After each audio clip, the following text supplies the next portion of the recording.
தஞ்சாவூரில் உலக நன்மை வேண்டி 10,108 தன்வந்திரி ஸ்லோக பாராயணம் பக்தர்கள் சுவாமி தரிசனம் செய்தனர்.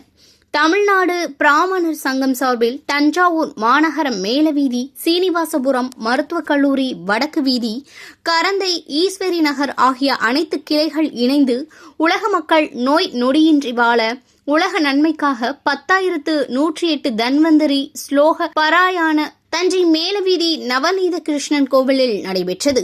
இதில் ஏராளமான பொதுமக்கள், மகளிர் கலந்து கொண்டு தன்வந்திரி ஸ்லோக பாராயணம் பாடினர். இந்நிகழ்ச்சியில் மேலவீதி கிளை தலைவர் ஸ்ரீதர், சீனிவாசபுர கிளை லதா வெங்கடேசன், மருத்துவக் கல்லூரி கிளை ராமநாதன், வடக்கு வீதி கிளை ரவீந்திரன், கரந்தை கிளை ரவி, ஈஸ்வர நகர் கிளை விஜயலட்சுமி உள்ளிட்ட நிர்வாகிகள் கலந்து கொண்டனர்.